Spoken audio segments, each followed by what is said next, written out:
ang COMELEC, si George Garcia, ay nagkasundo sila para maging legal.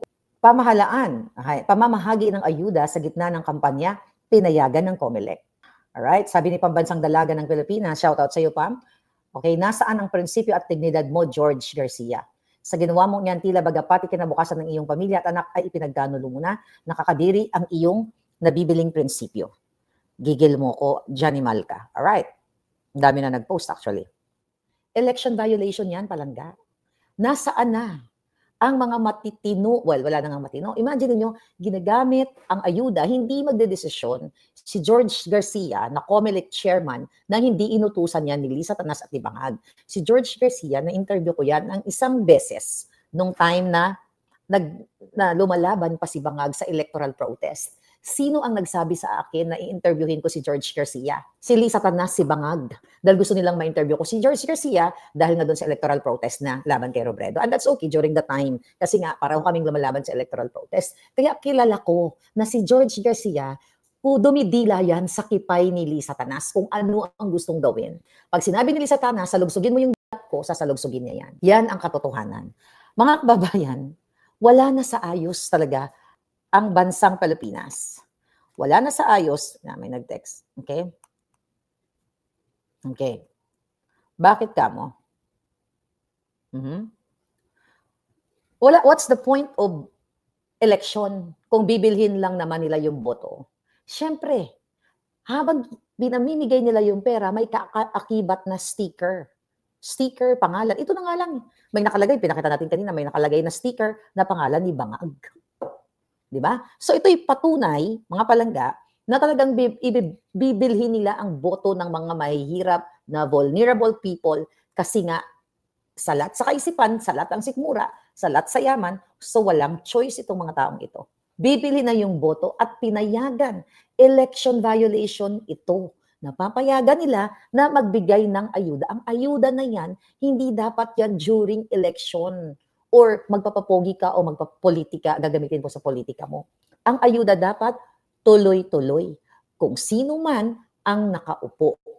Whether magpapalit-palit ng kulay ang nakaupo, ang pondo ng ayuda, kung sa DSWD. Kaso, recently nga sa national budget, doon sa finalization nila ng reconciliation nila ng national budget, di ba? Few days ago, parehong i-control si Tambaluslos ang mga jutang ginimas sa Congress at sa Senado. So kaya gamit na gamit, mga kababayan, gamit na gamit itong pera ninyo. So kawawa yung mga maliliit dito. At kawawa yung mga taong gustong manalo sa fair and honest election. Pero paano pagkakatiwalaan ng COMELEC? Sabi ko ngayon si George Garcia, pag sinabi ni Bangag Jr. na supsupon mo ang boto ko, supsupon niya na. You know what I mean? Sa ngalan ng salapi, sa ngalan ng posisyon, sa ngalan ng kapangyarihan. Yan ang katotohanan, mga palangga. According to our puting ahas, nakakimo daw si Babes Romualdez coming from the DC Group, District of Columbia. Kaya daw pala bloated ang mukha ng yawa. Eh di good. Happy. Dapat lahat sila maging bloated. Remember? According to my source, si Romualdez, ang ambassador ng Pilipinas dito sa Amerika, ang nag-facilitate, ang nag-fix ng visa ng 3 assassins para sa ulo ko. Si Rimulya ba, si Bonjing ba, lumalabas-labas? Parang wala, ano? Baka hindi naabuti ng Pasko yan mga yan. Alam niyo naman yung mga sumpa. Naku, ang nagbayad ng kimo niyan ay pera ng bayan. Eh, ano pa nga ba, cotton fin? Sabi ni Gerald, sagot ko na ang lechong buwaya pag natsugi. Kung okay sana kung talagang binibigay nila yung pondo para sa ayuda. Diba? Kaso, let's say 39 billion, 20 billion, o sabi mo ng 1 billion. Isang purok na ito, isang lugar na ito, 1 billion, ang ayuda para dyan. Hindi man binibigay ng 1 billion ng ayuda. Ang binibigay dyan siguro baka 100,000. Ayon sa aking panaginip, may matsuchugi ngayong December. Sa panaginip ko yon. Tandaan natin, abangan natin yan kung may mamamatay na demonyo bago magpasko. Balik kayo dito pag may namatay at magpahula na kayo sa akin, baka mapanaginipan ko na kayo. Nagsisiga-sigaan doon sa Congress. Oh my God, saan pupulutin ng taong bayan? Ang mga nasa Kongreso, nasa Senado, mga demonyo.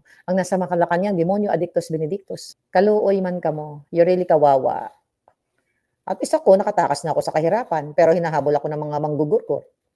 Kayo po, hirap na hirap makabili ng ulam dyan sa Pilipinas, makabili ng bigas, ang mahal ng bilihin, makabayad ng bills and everything, pero wala kayong ginagawang sakripisyo. Ako naman, nagbabayad din naman ako ng bills, nahihirapan din naman ako, pero hindi katulad ng hirap katulad diyan sa Pilipinas. At least hindi na ako nanghihiram ng bigas para kainin ko, di ba? Hindi katulad sa inyo, tatawag ka pa, magte-text ka sa kumari mo o sa kapatid mo, ate, baka may 5 kilong bigas ka dyan o 2 kilo, wala kasi kaming sasaingin. Yung mga anak ko hindi pa kumakain. Yung mga ganun ba? Hindi ko na nararanasan yan. Pero kayo, you allow that na binababoy kayo ni Bangag Jr. at ni Liza Tanas. Sama-sama sila naging milyonaryo, sama-sama silang pulboronic, paiyak-iyak, hello, love, kidnapper again, puro kadyutahan.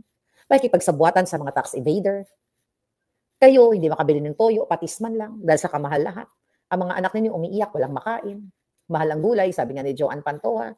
O noodles lang kinakain nyo, o asin, betchin, you know? Betchinan nyo na yung mga jutang ginimis na yan. At ginumin nyo ng isang sakong, Anyway, sumama kayo doon ha, sa caravan. Pero kung talagang gusto nyo, pamunuan kayo ng pulboronic, kasi ganito kasi yung dahilan ng mga tao. Ay, wala kaming time dyan sa mga na yan. Sa mga rally-rally na yan.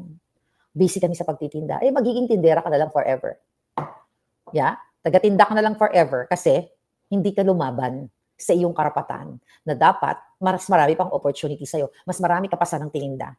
Hindi ka lang dapat maging tindera forever, kundi maging bonggang-bonggang tindera ka. Kasi lumaki yung negosyo mo dahil walang smuggler, walang hoarder. Pero hanggang ngayon, hanggang sa tumanda ka, uugod-ugod ka na, kukunin ka na lang ng lupa. Tindera ka pa rin. Hirap pa rin ang buhay mo. Kasi yung pera mo na supposedly, nasi-save mo dahil mababa ang presyo ng bilihin, bill sa tubig, sa telephone, kung saan-saan pa. Kung dati ang binabayaran mo, kunyari lang, 5,000, pero dahil maayos ang pamumuno ng gobyerno, di ba? Dapat yan, government, may control yung mga tubig and kuryente para hindi kayo dinudugas nitong mga oligarchs na to.